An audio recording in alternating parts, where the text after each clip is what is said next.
For many people, the idea of loving someone who puts them at a constant risk of danger seems impossible. But this is a reality for those who have suffered through Stockholm Syndrome. Stockholm Syndrome is defined as feelings of trust or affection felt in certain cases of kidnapping or hostage-taking by a victim toward a captor. It is named for the Norrmalmstorg bank robbery that occurred in Stockholm, Sweden from August 23rd to August 28th of 1973. John Eric Olsen walked into the bank and demanded money. It wasn't long until the police arrived, but when they did, Olsen opened fire on them and took the policeman as well as 4 citizens hostage. With the police now willing to do what he requested, Olsen demanded his friend Clark Olofsson be brought to the bank to assist with the robbery.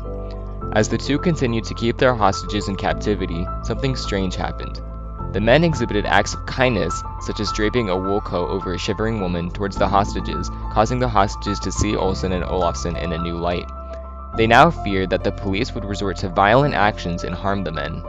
One female hostage named Kristen Enmark even called the Prime Minister, Olof Palme, to tell him that she was displeased with the way he was handling the hostage situation and that he should let the robbers walk free.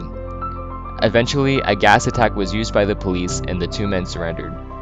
Strangely, after the robbery, Kristen wanted to meet her captors again. They and their families became very close, and to this day she still considers Olsen and Olofsson her friends.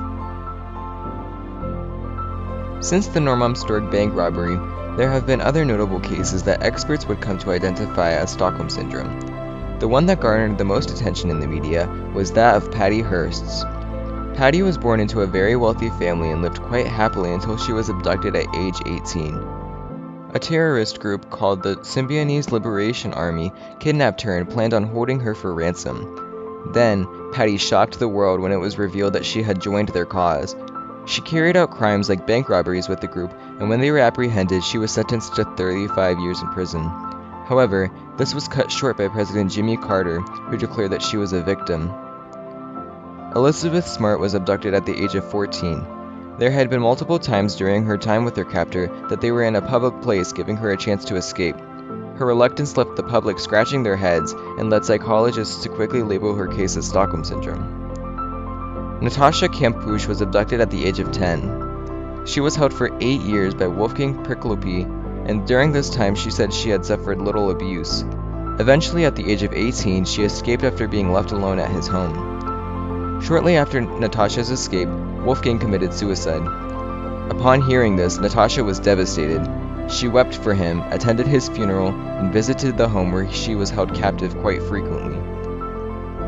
Another bizarre case is the case of JC Dugard. JC was kidnapped at the very young age of 11 years old.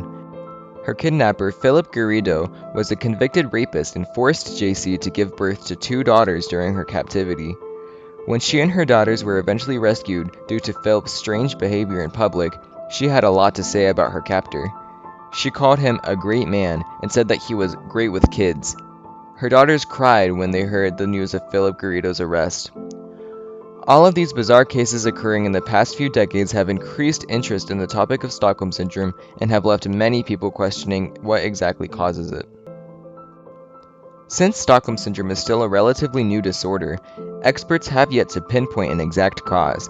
However, many have ideas that have been widely accepted within the community. The first identifies Stockholm Syndrome as a survival method that is initiated by the brain. When placed under intense feelings of fear and danger, our brain forms the bond seen in Stockholm Syndrome between captor and captive, as it sees forming the empathetic relationship as leading to safety in their unfortunate situation. Agreeing to do what their captor says, abiding by their rules, and treating them kindly will result in less aggressive behavior and better treatment of them in one of the worst situations imaginable. The most common target of kidnapping is children, which has led a few psychologists to state that another possible cause of Stockholm Syndrome is the need for human contact during childhood development. The developmental needs of children include a healthy living environment and being cared for both socially and emotionally. Forming a sort of parent-child bond with a captor can allow a child to at least somewhat meet these needs. Within the brain, it is hypothesized that stimulation of the limbic system is the most responsible for the development of Stockholm Syndrome. The amygdala, which is responsible for a feeling of fear, and the hypothalamus, which is responsible for maintaining our survival, function together to produce what we know as Stockholm Syndrome.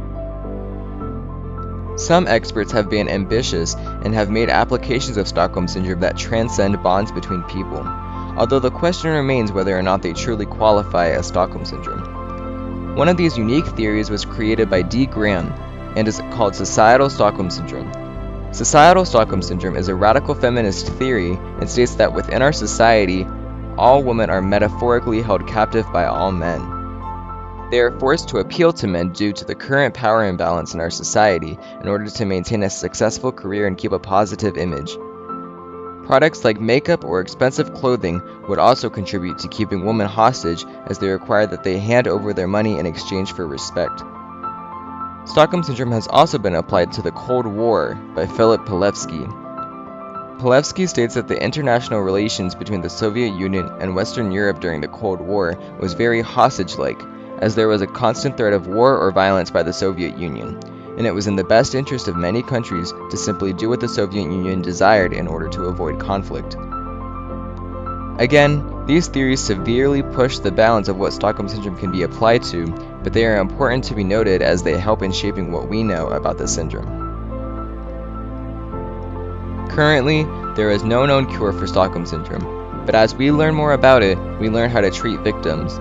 Those who have suffered from Stockholm Syndrome are under constant ridicule for their affliction, as many people cannot believe that they would be able to form a bond with someone who has taken them hostage.